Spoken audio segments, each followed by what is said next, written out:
Okay, we're going to continue. Siman Tzadik Chet, we're holding Seif Bet. By now, we've had somewhat of an introduction, some exposure to various important concepts in Halacha Taaruvot, the various forms of bitul, the various forms of cancellation, when two items are mixed, whether they are of the same type or not. There can be a form, there can be a way to resolve the problem of this mixture, if we permit it or not. We need to make a decision whether something is mutar or something is asur. And this can come about through various forms of bitul. I say various forms because it depends also if it is a solid or a liquid. Liquid in its essence, by its nature, can be easily diluted. And therefore the shi'ur of 60 is customarily the shi'ur that we will see quite often being used to cancel out anytime we have flavorings. We have the concept of rov, the majority, as Rashi points out and others, that it is something that we learn from the Torah, the concept of going by the majority. Majority has koach, has the power to cancel out the minority. Right? There are some differences between if the halacha that we will be encountering, a situation, is midrabanan or midoraita, if it's by rabbinic decree, or if this is the law, the halacha, by Torah standards. This would make a difference if there is ever a safek, if we ever have a doubt about something. We do not know the answer to something. We do not know what to do about it. We're questioning the whole situation, what exactly happened. There are various forms of sefekot, quite a few types of sefekot that we will be learning about, doubts, and it is important to know what we're dealing with. Because if it's a derabanan, then we can be going lekula, we can be lenient. If it's midoraita, then we may have to be mahmir, we may have to be strict. In other words, some things are unknown. And when things are unknown and we can't make a decision, then we have other rules that we need to go by on how to resolve the issue. If it's derabanan, we can be lenient. If it's doraita, we can be mahmir. Okay, now we're going to be facing one of those situations. It is no longer so simple as something having been mixed up, an isur shenitarev beheter, as we saw in the very beginning, where we can make a determination by either using a kafela, a non-Jewish cook, trying to figure out if he is able to taste any of the forbidden flavor. And there's another problem here. It is that the standard measurement of 60 we may not be able to use it either because something happened. Okay? In other words, what did we learn in the very, very beginning? That the Gemara says we actually have several ways of measurement. When we're in doubt, we can use a kafela under certain situations. Not even though the Ashkenazim don't follow that. I'm saying lechatchila, the halacha says you will be able to use a kafela if the circumstances are right to determine if there is an isur there. There are times you can use it. At other times you may not be able to use it if it's a min bemino, if the two are of the same kind. So he will not be able to distinguish between the flavors, even though one is forbidden and one is permissible. It's just that they're two of the same.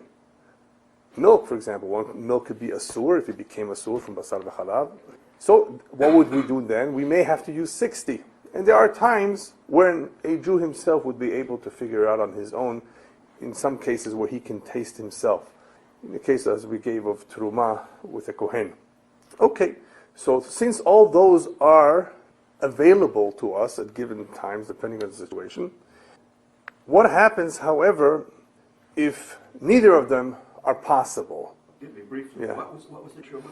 In other words, you can have an Israel, you can have a Jew tasting it, because it's not a real Isser, it's just Asr for some and not for others. For me, for you, it may be Asr, but not for a Kohen. The truma that has one taste fell into tevel, into chulin, that has a different taste. Right, okay. So a Kohen could taste it and tell you whether the taste is noticeable. So I have to work on my ability to taste. So therefore, we do have solutions for most of the situations.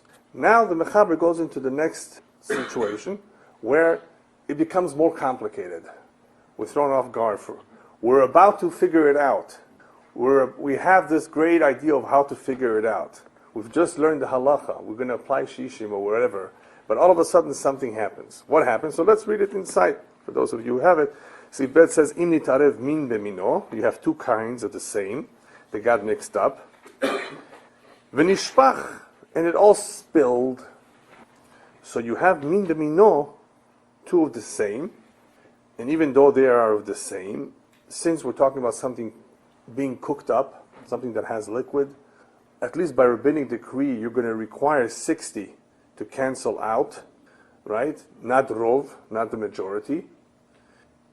Nishpach binyan she'en yecholim la'amod alav l'sha'aro, and it's spilled in such a way that you could not really know how much we had in the very, very beginning before it spilled. So the Mechaber brings down the Halacha, as the Tur brings down, that all you need to know, all you need to determine is if Niddah shaya rubo heter mutar. If you know that at least the permissible food item, the kosher one, was the majority, was more than the non-kosher one, it's okay, it's mutar. V'im lo niddah shaya rubo, if you don't even have that piece of information, im lo niddah shaya rubo heter, then asur. If you don't know, if you even have a doubt about that the majority was of the permissible kind, then it's asur. Majority plus one? A little bit more than 50%, that's correct. That makes a majority. Right? You don't need to have double. There's a question in the poskim, it appears from certain sources that you need to have double the amount. It's not double. It's a little bit more to make it a majority. You don't need a 2/3 majority. Right. You need a majority. As long as there was more of their kosher food than the non-kosher food. Remember, we're talking about a situation where it's min b'mino. You obviously cannot distinguish them. Right. You don't know which one is which, right? And the halacha is min haTorah, what is enough is rov. Mid Rabbanan, you need shishim when there's liquid involved, when you're cooking the two together, right? We're not talking about just dry and dry, where it still remains, the halacha remains that it's rov. Also requires 60. Requires 60. No, cooking in solids, right? Cooking, you need Sure. 60 to- Or solids, liquids. There's solids that are from liquids even when they're not. Exactly, because we're going to have flavor here. Yeah. You're going to have Piece of flavor. liquid stands by itself only. Right. You're going to have flavor, right? And because of that, you need shishim. The problem over here is that something happened out of the ordinary. And I say out of the ordinary because if you ever have a chance to read the Taz and the commentaries, what makes a safek a good safek, that one can use it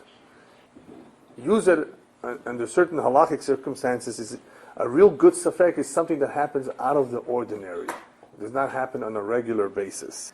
That's why this particular safek is a good safek. As opposed to what? As opposed to another type of safek that we will see later on. What happens if I just don't know how to calculate? Oh, you don't know your math? You don't know how to figure things out? That doesn't make it a typical safek that you can rely on for this halacha.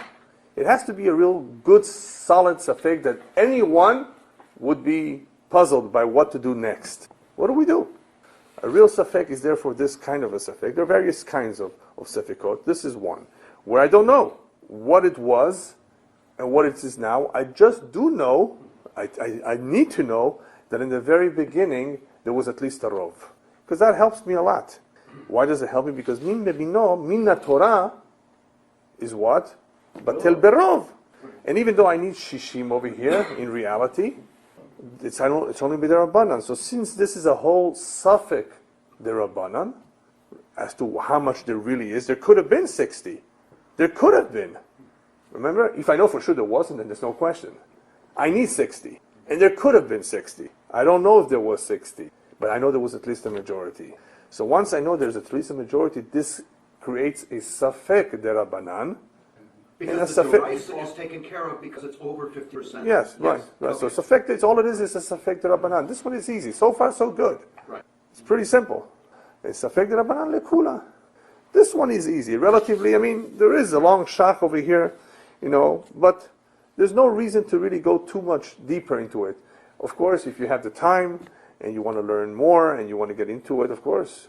There's a lot of achronim that write many things about this particular seif, but there's no reason to really try to elaborate too much more on this detail, because this one is relatively simple. It becomes more complicated very, very soon. What I'm going to do next is not read the Ramah right away. The Ramah has a comment about this min b'mino. I'm going to come back to it. Okay, I first want to read the next portion of the Mechaber in the same seif. Aval im nit'arev b'she'eno mino, if it gets mixed up in something that it's not its kind, right? You have two different kinds of foods being cooked up. One is beans and one is lentils. Okay, as we had this morning. They're not the same kind. Okay? V'nishpach, and it's spilled, b'inyan she'en yocholim la'amod alav b'sharod, in such a way that I cannot figure out how much there is and how much there was. Afilo noda shaya rubo heter. In this case, even though I know that in the very beginning there was a majority of heter, it's still forbidden for me. Asur. Why? Because once I have min b'she'eno mino, I need shishim min haTorah. Right? I need 60 times min haTorah. So this is therefore transformed into a safek deoraita. A safek deoraita lechumra. I don't know. Majority doesn't help me. If I don't know for a fact I had 60 for a fact, then I have to be strict. And I can't eat it. I have to give it to the goy, throw it away. If it would be basar bechalav, I would not be able to give to the goy. Why? It's a sur behana. I cannot benefit. You cannot even give it to your dog. Okay? But this, you give it away, you throw it away, you sell it if you want to, but you can't benefit. You can't eat it. Yes. Do you have to kosher the pot in this case? Sure. Yeah, you have to kosher the pot. Just since you mentioned about koshering the pot, you realize that if a goy cooks certain foods in your pots, not only is the food bishul akum forbidden, certain foods are forbidden for the goy to cook for us, but he has rendered the pot or pan taref as well. You would have to make hagala or libun. Even if you use kosher meat and everything. That's correct. Like that. That's correct. Even if you use kosher galat, kosher lamehadrin. Right.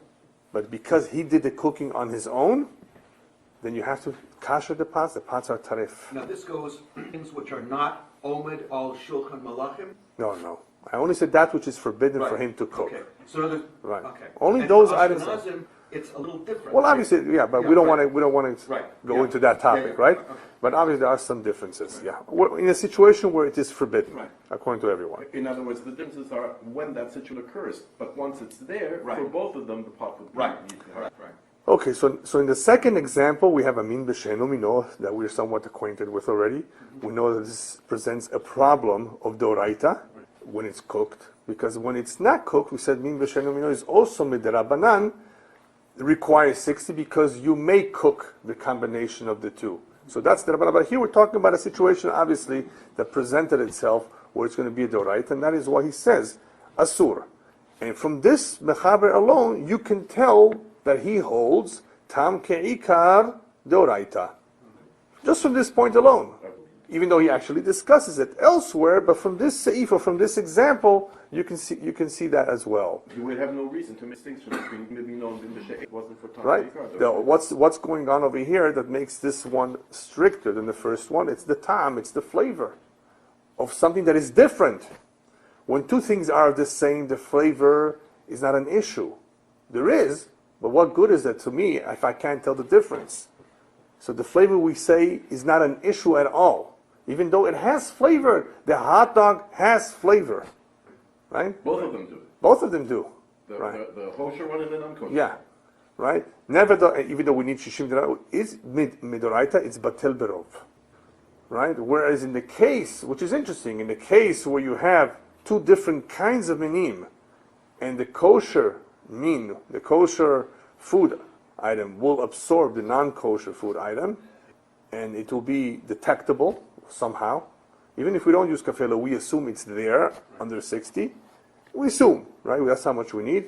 So as long as I don't have that measurement, that amount, it's asur, because tam ke'ika doraita. And what does that mean, tam ke'ika? The tam, the flavor of the forbidden food, is just like the ikar itself, which really means more than just that it renders the kosher food taref or asur. Not only that, it also means that even if I were to have removed at some point the non-kosher hot dog, it was there long enough to expel its flavor into this stew, I have to assume that the entire hot dog full of flavor is there in the pot. For sheer of time that it has to be.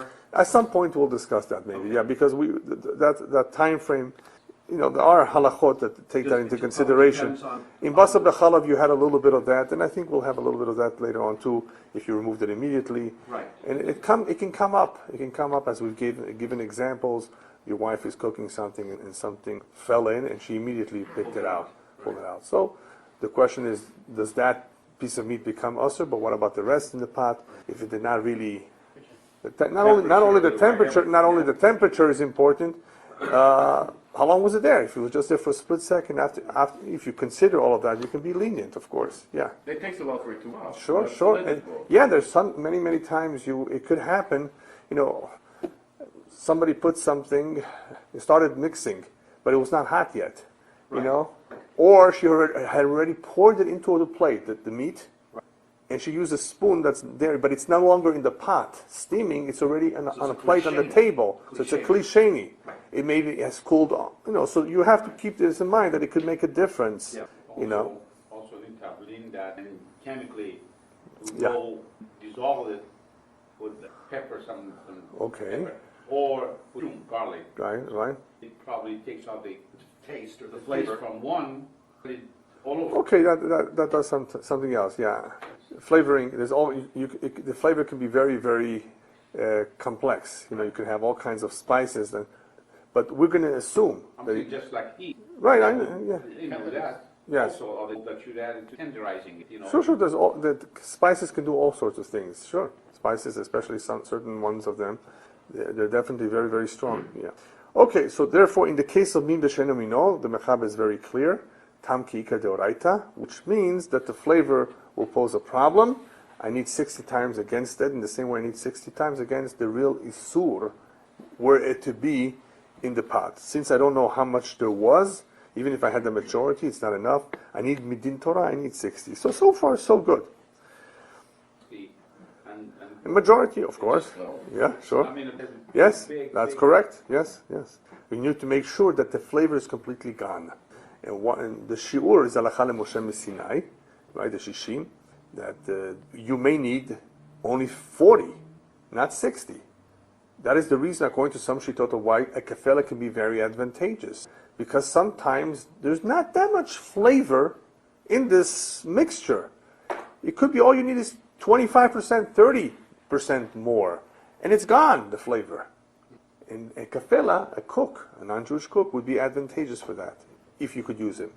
But with shishim, you're safe. And shishim means 60 times. Yeah. 6,000. That's 60 times the Yeah, volume. actually, yeah. 60 times the volume, or 60 times the We're weight? always talking 60 about times the volume. talking about volume. Okay.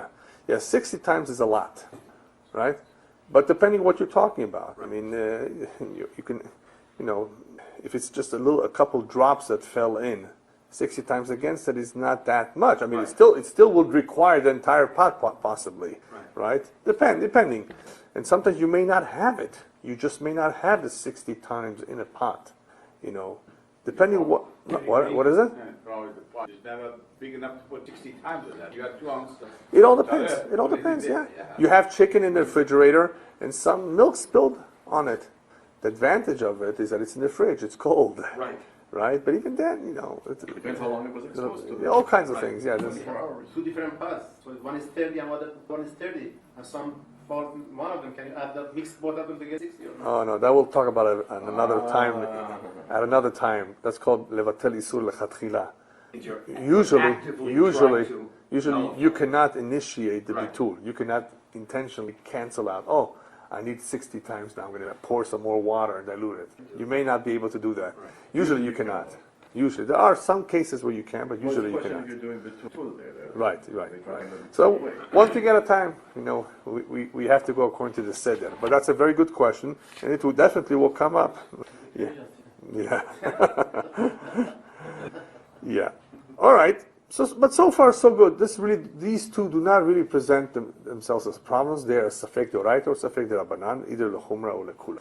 The next one, which we're going to have to come back a little bit later, is what happens im nit'arev b'mino u'b'she'eno mino. You have something getting mixed in its own kind, and b'she'eno mino, with another kind. V'nishpach, and it's all poured, or some of it is poured. Binyan she'en yocholin la'amod alav l'sharo. You can't really know for sure how much there was in the very beginning. So there's mixed together, and then something falls in of either chicken or beef, and you don't know which is which? That's correct. No, you know which is which. No, you don't know. You know which is chicken and which is beef, but you don't know which piece, the one that fell in. You have two things that are of the same kind. Okay. One is usher and one is mutter. So if Right. you're using chicken, yes, one piece is usher Right. and one is mutter. Right. If you want to use that as an example, yeah. Nothing, there's no Oh, so, third okay. thing being in But there's other things that are mutter there too, but she'eno Oh, mino, I see. Oh, so the including the vegetables and carrots. Sure. The liquids, all that. So now you have a mixture. Now you have a real mixture. And min b'she'eno mino simultaneously. Right. But on what he said just quickly, because he said you don't know which one it is. Right. If you know which one it is, and you remove it, Right. you still have a problem because it's Right. Right. Exactly. You will still, or even as we said before, if you remove the issue, you may have a problem Right. still.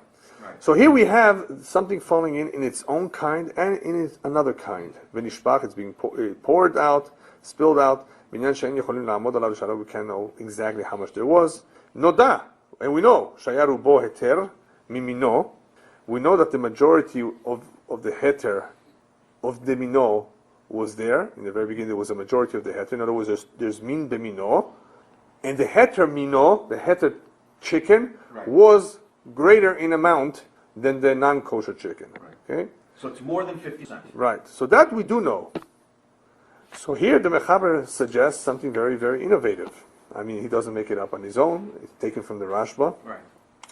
Ro'in et she'eno mino. Ro'in et she'eno mino ki'ilu eno. You look at the eno mino in this case as though it is not there. You assume it's not there. Ve'ashar mino rabba alav umevatlo.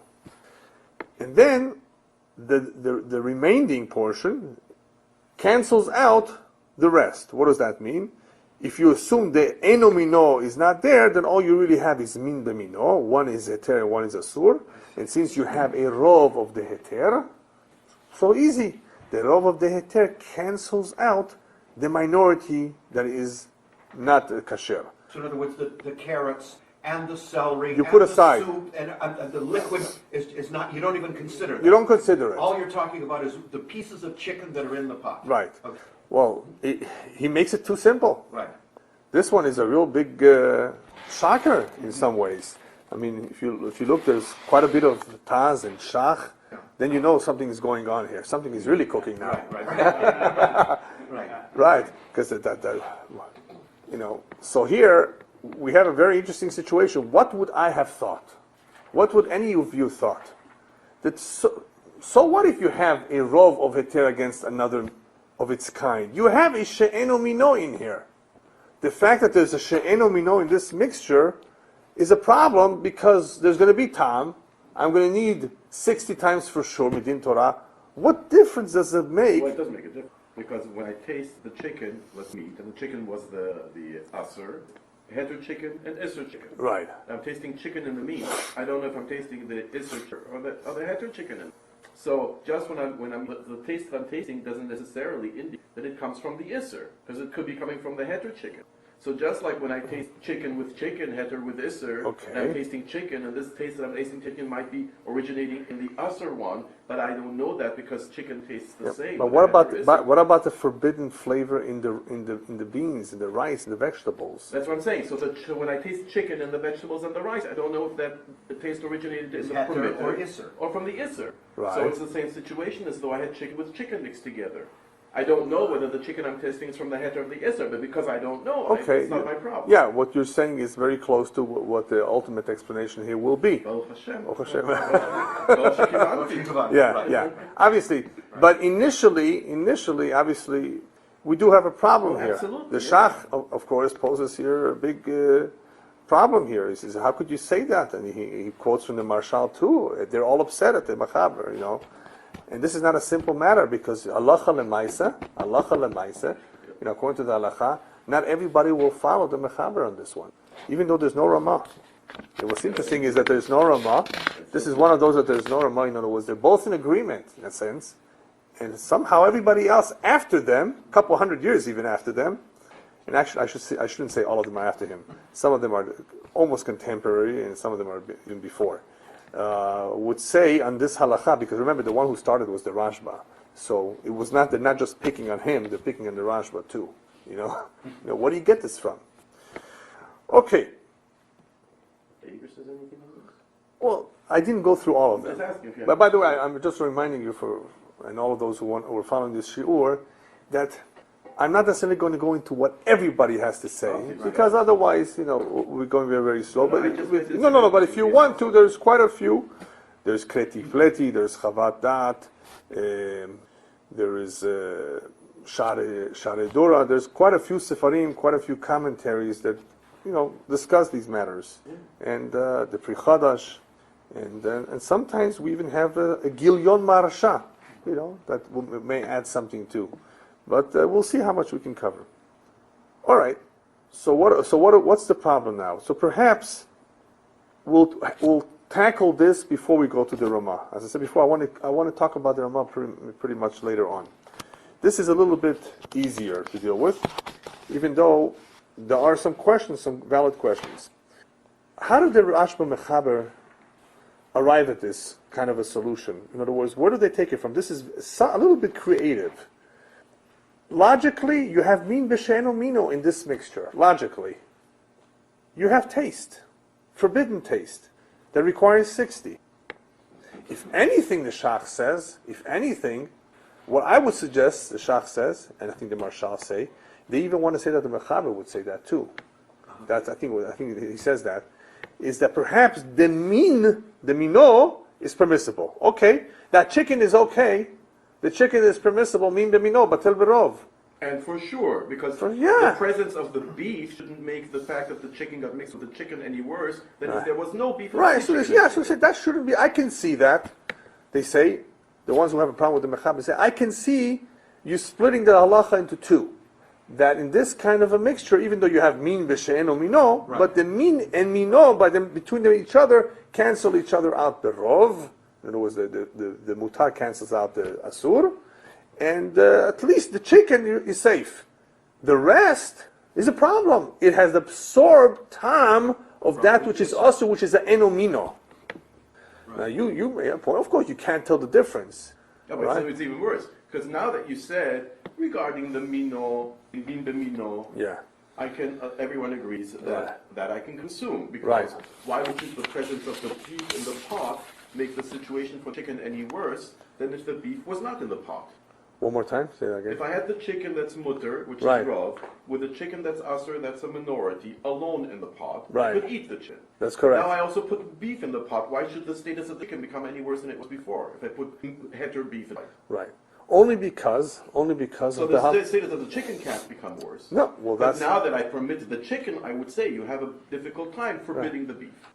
Or the vegetables. Now, or the vegetables. You're now right, that I permit the chicken. Yeah. But you have the she'eno.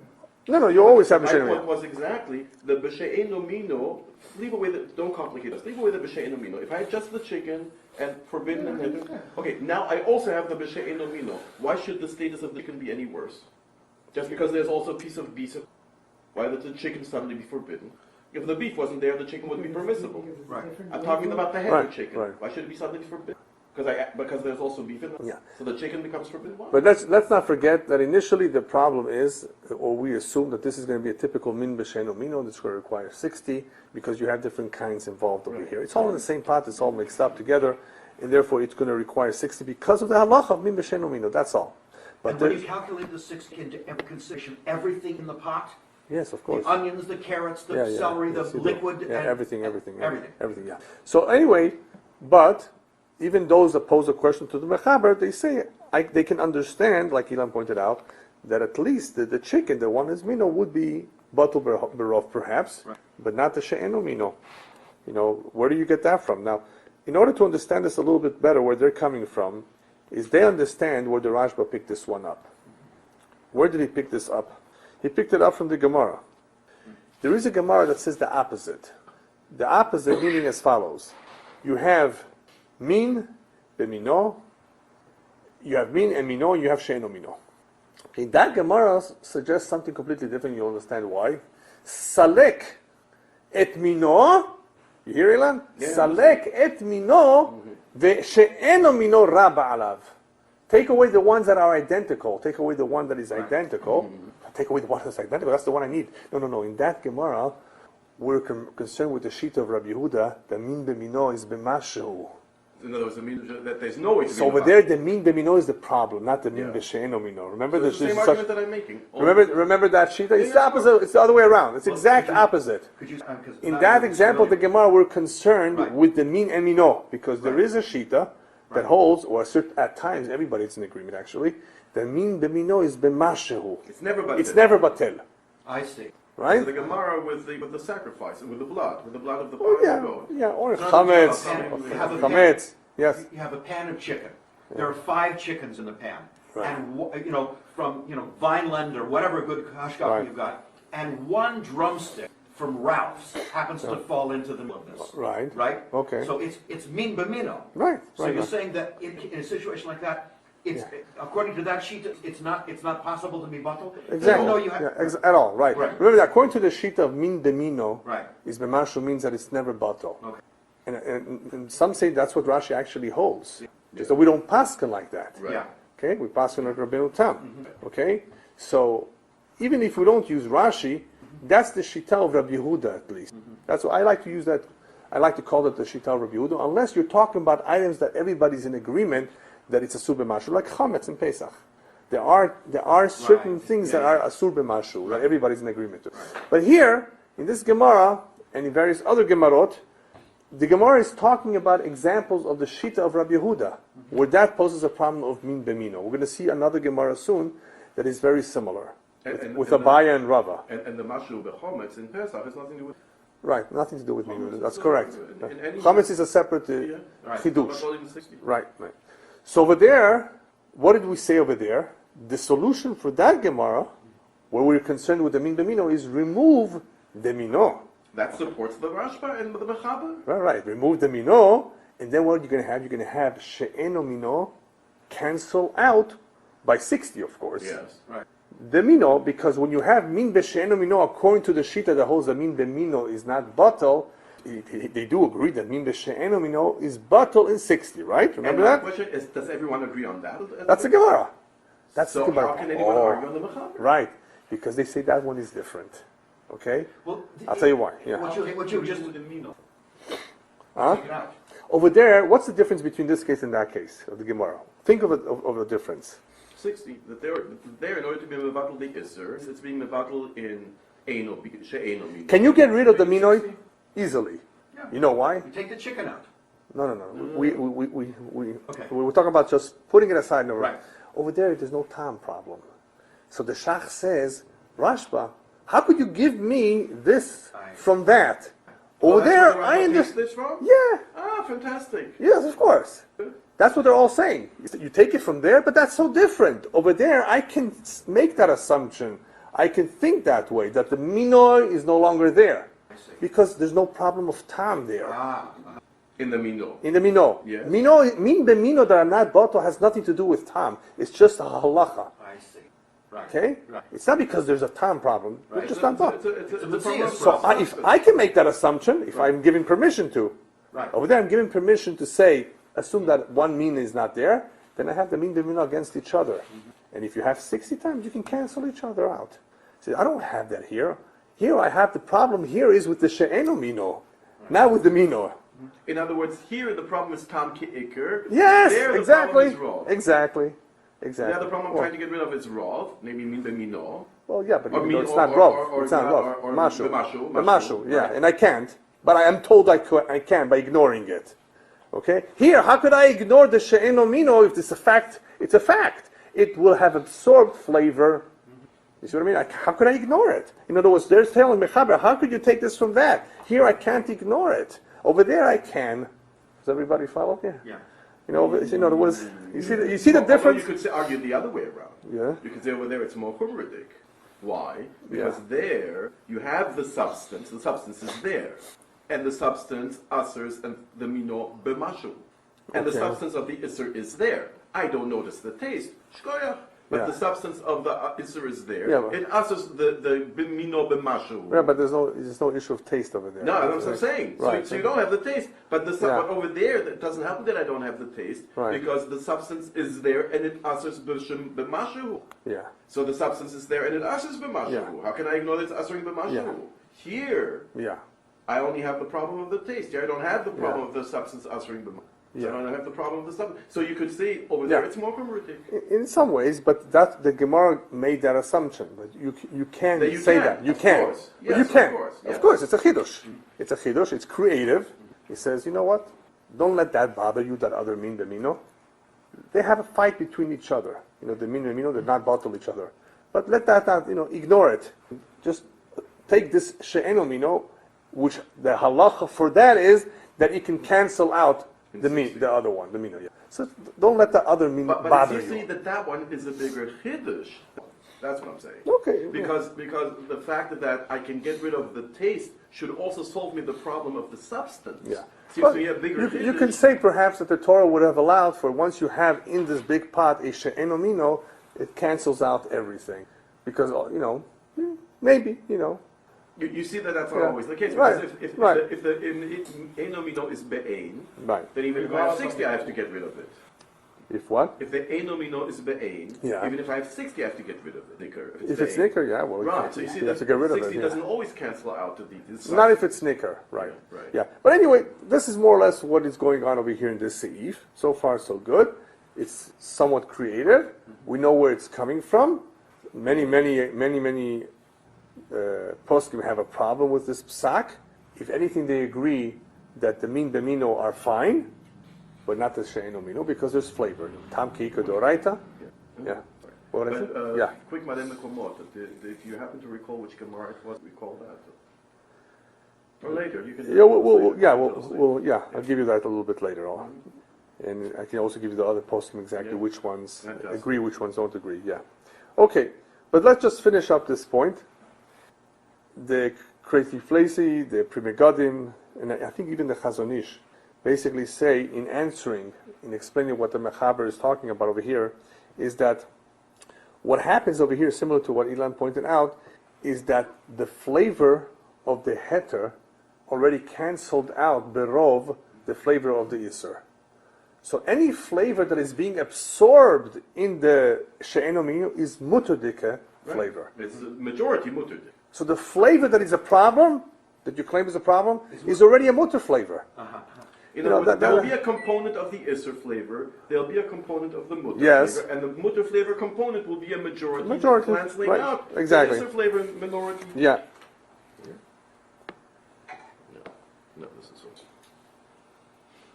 So therefore now this flavor that is being mixed with the flavor of the enomino is not an Isser Torah.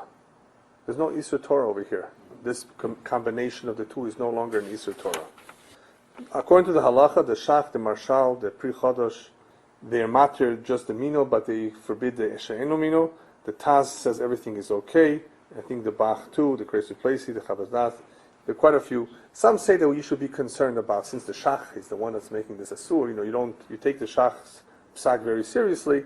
I think the Chatam Sofer says that you should be concerned, and unless it's a situation where hefsed merubeh, perhaps there's a big loss, then you can follow the mechaber.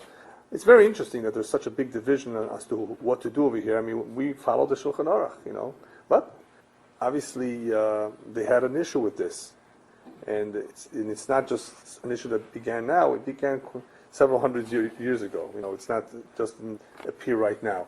So it's a machloket halacha lemaaseh, but the reasoning behind it, at least we have, is not just something random. There's some logic to it, and that is that the mixtures of the flavors between themselves have already canceled each other out. So what's being absorbed, if anything, is really mutter flavor. And that should not be a problem in the combination with the she'eno mino. If it's mutter, it's mutter. So in other words, it's been canceled out, it's done with. It's like you have a mixture here of two steps. This one is resolved. Then the next step, there's nothing to forbid it. The second one didn't even start. It doesn't even Because the start. first In one some was ways, resolved. that is the way it's really happening. If you Right. think about it, that's Right. the way it's happening. The min b'mino took care of each other. Right. That solves the whole The problem. flavor that we were concerned with is no longer a problem. So even though it was there present from the very beginning, I don't know if you can say it happens simultaneously or step by step, but the fact is, as the poskim write, the flavors each other in themselves have already canceled each other out by virtue of the halacha of Rov. That halacha is a powerful halacha. It took care of the problem. Not cancel, but taking it. It overtakes the Isser, right? It overtakes the Isser, right? Okay, the next few minutes, if we can, maybe let's take a look at the Ramah. This is a fascinating Ramah. Yeah. I really honestly don't understand why everybody has so much trouble with this Ramah. A lot of poskim had a problem with this Ramah, and I'm going to show you how it's very easy, I think, to figure it out. I think it's a very simple, easy Ramah. Ramah is not even quoting himself. He actually draws from the Beis Yosef. Yeah. Nevertheless, we have to see what was on the mind of the various Achronim, why they felt that there was a problem here with the words of the Ramah. The Ramah here speaks about min b'mino. We said the min b'mino is berov. Okay, that we all in agreement.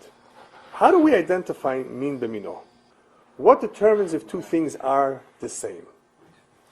Let's read the Ramah. Le'inyan min b'mino azlinan bata shema. If you want to know if two things are of the same kind or not, makes a big difference if they're not. They're min b'sheinu mino. If you want to determine if two things are of the same kind, look at their name. Imu shaveh, if they have the same kind of name, and I say kind for a good reason, have a min b'mino, then they're the same. They're So min chicken b'mino. and turkey, for example. What? Chicken and turkey. How do you know? I'm asking. Okay, well, Wants to know what the din is by chicken and Okay. turkey. Is it Is bimino it or min not? b'mino or should min According to b'sheinu this. mino? okay. Well, let's first finish the Ramah, and then you'll answer your own question. Okay, fine. Okay. If you want to determine if something is min b'mino, as linan, what are we going to go by to figure this one out? It makes a big difference. What's the question? Two things are alike, they're alike. No, obviously some things can be alike, but they're not alike. Obviously, right? So far, you follow the way I'm thinking? Yeah. If he's telling me, how do I figure out two things are alike? Obviously, he's bothered by something. Sometimes I may have a dilemma. I may have a question about if two things are really alike. Okay? That's why he has to present to us this halacha. In order to determine if two things are alike, go after their names. Look at their names. Okay. I'm going to cheat now. Right. In other words, I'm going to give you some information before. You know quails are kosher. Yes.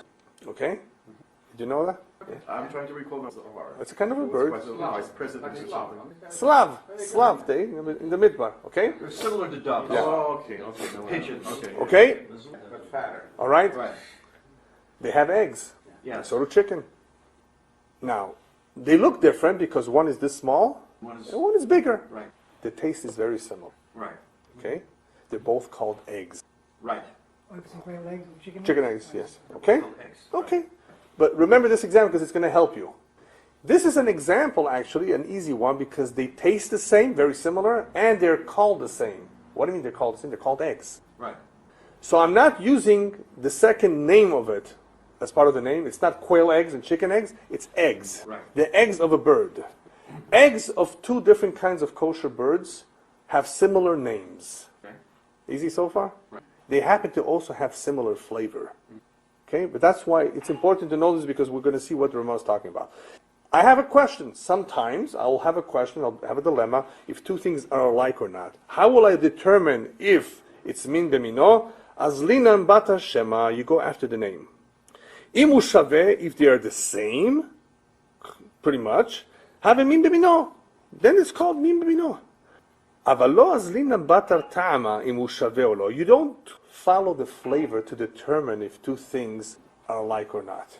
Right. Now, if you read the words literally, oh, nice halacha. Right. You know, if I have a question as to if two things are the same, you go by the name. If the names Not by are the flavor. identical, you don't go by the flavor. And this set up a volcano. Right. There was an eruption from this, a big one, a big eruption. How could you say something like this? You forget about time altogether? I mean, if two things, you mean to say if two things have different time, Just because they have the same name, it's going to be min b'mino? What happened to tam ke'ikar? Two things different time. I mean, he says so. Lo azlinam basar tamo. And if that doesn't necessarily mean that if they have different toms that it's in the same name. Doesn't have the tom can also mean that the final decision is not made based on the name, not based on the taste. Okay, well, fine. Baruch Hashem. We'll see. But you see where everybody's jumping now. What does this mean? That the opposite is also a big puzzle. You mean to say if two things have the same tom, but they're different names? No, that's what he Then that's min b'she'eno mino? That's what he appears to be saying. Right. So you see, both are problems. Because if you say one, you mean the other one too. Wow. Where do you take it from? Okay, let's see where he took it from. Okay, Gemara Avodah Zarah Samach Vav. Gemara talks about Yain Nesech over there. It began with the Mishnah. It goes on to explain various situations that wine fell on various kinds of food items. Then the Gemara brings the following example. Chamra atika be'indve divrei akol benoten tam. If you have old wine in grapes, the old wine is obviously going to leave a very distinct taste in the grapes. Divrei akol benoten tam. Everybody agrees that to determine here if this is aser, the yain nesach, if there's no ten tam, if there's netinat tam here, if flavor was given, that will determine if it's aser or not. Everybody agrees on this. Why does everybody agree on this? Because it's obvious we're talking about two things that are very, very different. We're talking about something that can easily leave a detectable mark, its flavor. When does it get a little difficult? Hamra hatta, new wine, fresh wine, grape juice, be'inve, in grapes. That you have a machloket. Why do you have a machloket over here? Abaye amar b'mashehu. Abaye says that it's b'mashehu, and Rava amar benoten tam, which is the halacha. You're still going to use noten tam. Why does Abaye say b'mashehu? Remember, Abaye is going with the shita that you sometimes have an isur of mashehu, especially here when you're talking about yain nesach. Okay? So Abaye says here b'mashehu. Why? Because batar ta'am azlinan. I go after flavor. So it's min b'mino. Okay? So idi ve'idi had ta'amahu. Since they both have the same flavor, guess what? It's min b'mino. They both have the same flavor. And yain nesach min b'mino. For sure. Exactly. Especially yain nesach. Okay? It's aser b'mashu. Right. In this case at least. But you understand the issue over here. He says you go by the flavor to determine what? If they're going to be min b'mino or not. Abaye says that. Okay.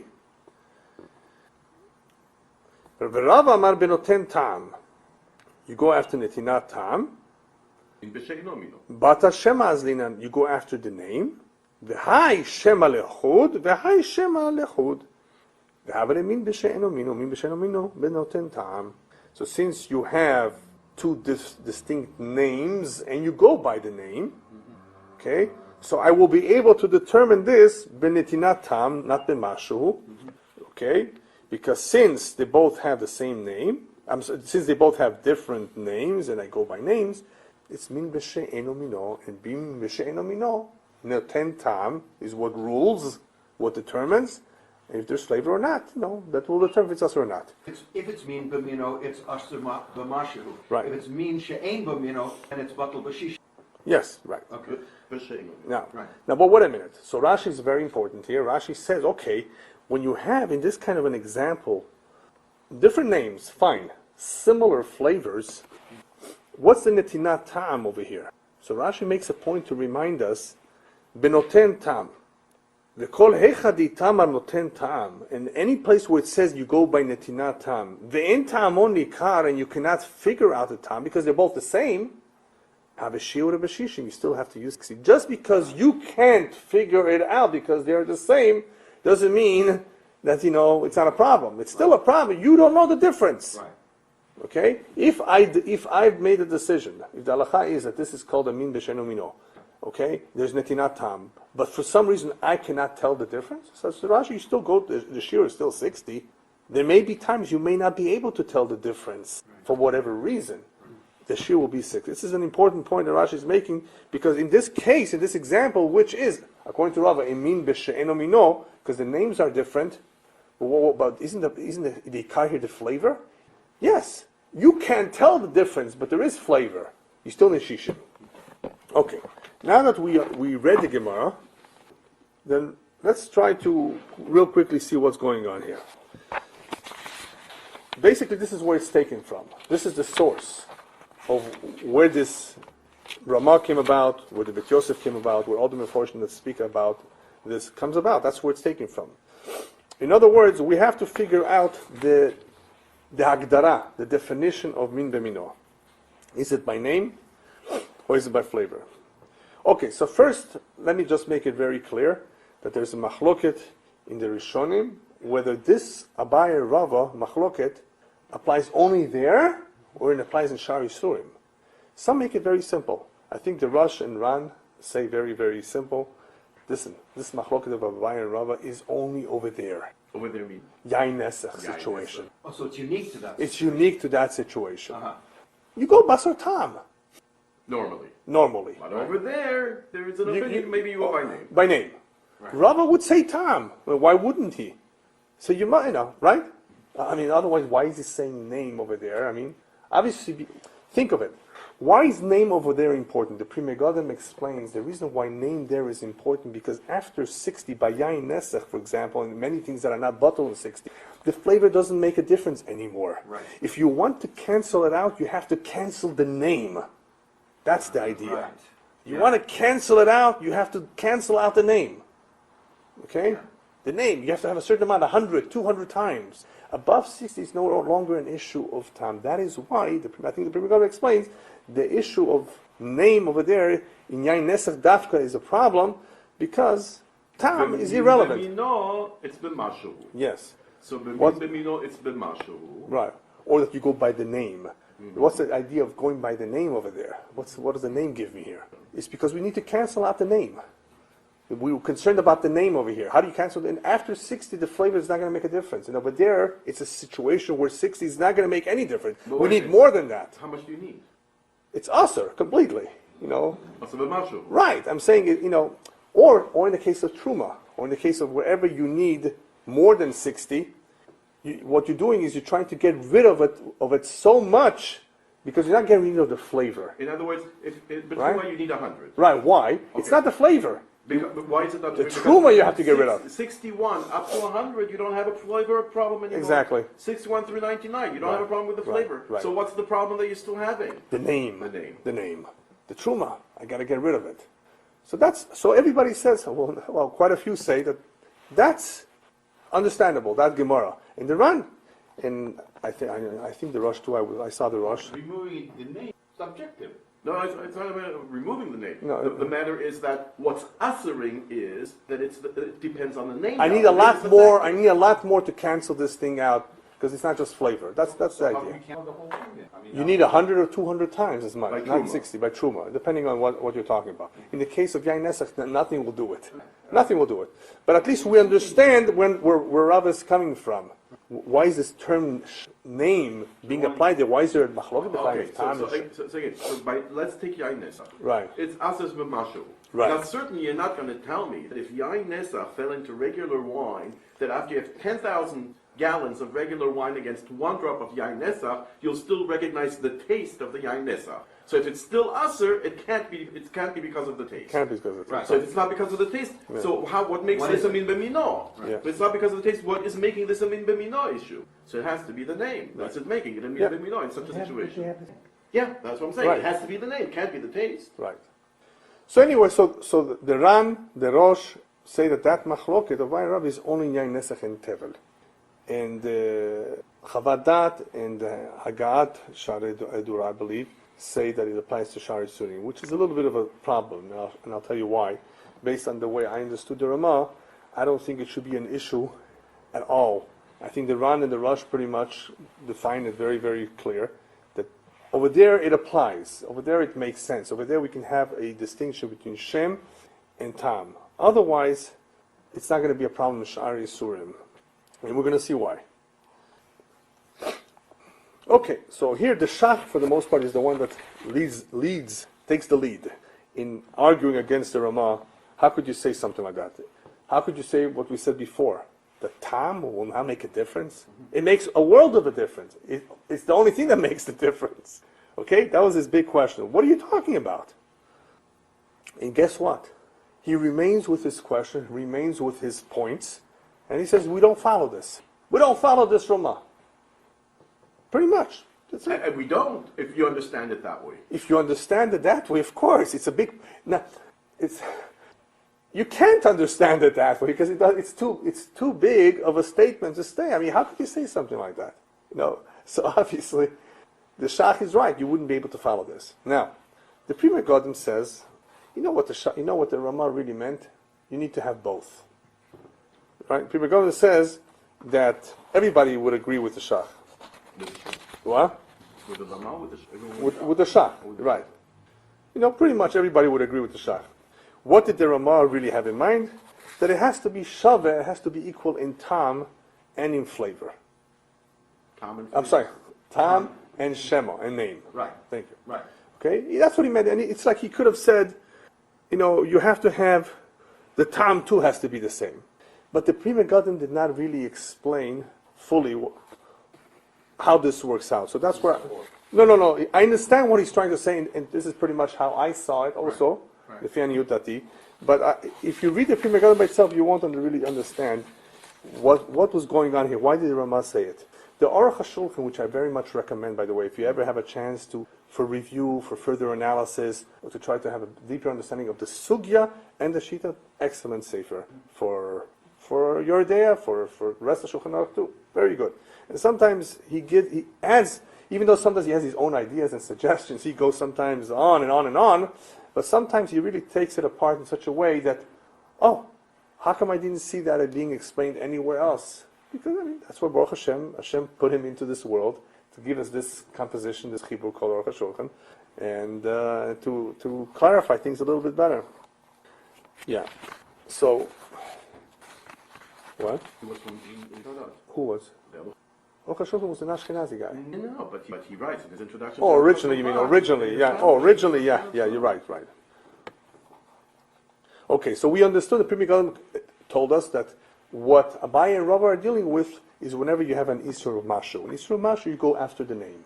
But obviously, here, this doesn't apply. So what's going on over here? If you have a chance to read the Mordechai, which was also a very important composition on Halacha, on the Gemara, he writes that the idea of going after the Shema, after the name, like Rava, is only a lechumra. What the Ramah is saying, therefore, is based on that, it's a certain chumrah. In other words, even if they have the same flavor, okay, listen carefully. Even if they have the same flavor, but if they're different in the name, they're min b'sheno mino. So you need 60. Okay? I don't know anything yet. All I just told you is, these words of the Mordechai are going to help us a great deal. No, this is the Mordechai. The Aruch HaShulchan adds like this, and this is all goes beautifully together, even though he has a question about his own comment, but I think it's beautiful because it fits with the Mordechai, and it fits with what I was thinking too. Listen, I'm going to get to that.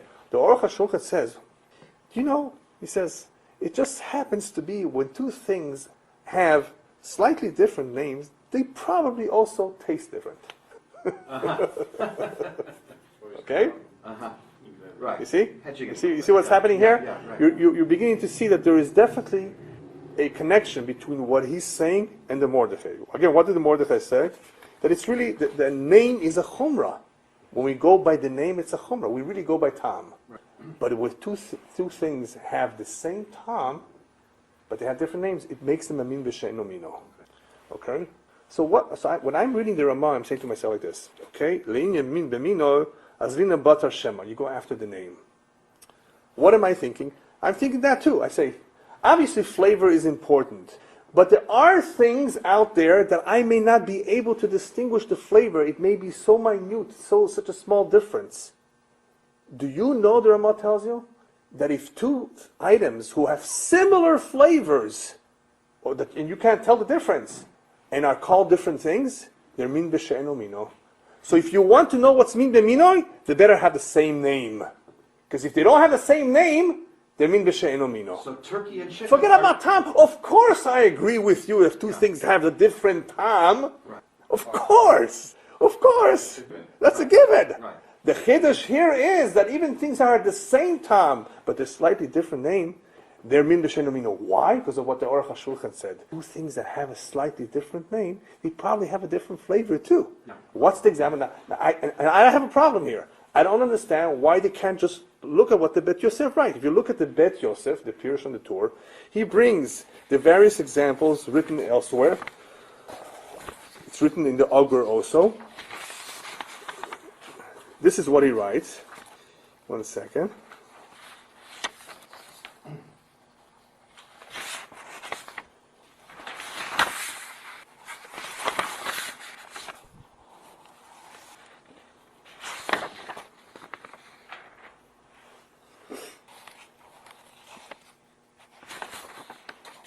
Okay.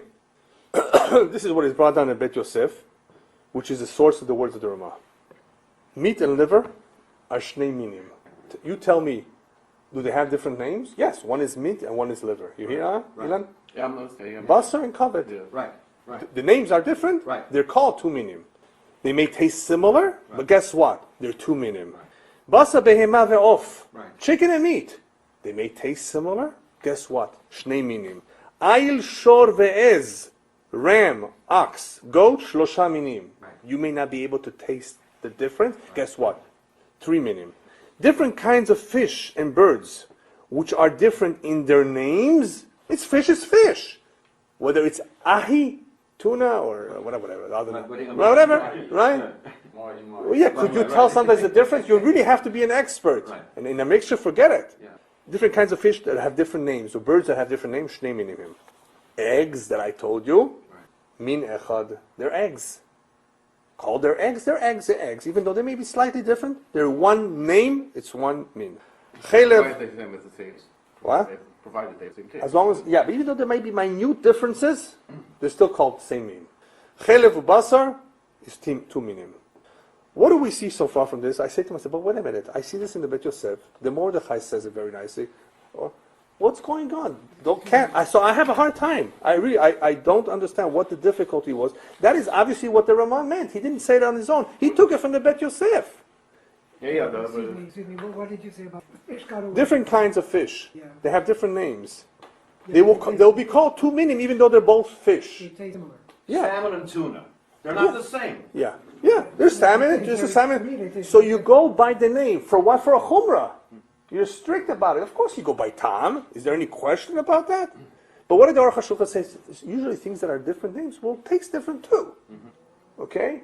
Do you have two things of the same name that taste completely different? I don't think so. Unless it's a fruit. You have black cherries and red cherries. Right. I'm sorry, that's not a good example because they taste the same too. Where things that taste very, very different. Yeah, persimmons. There's the Chinese persimmons and there's the Japanese persimmons, the soft one. I can tell the difference in the taste, so they're called persimmons. So you better call them a different name.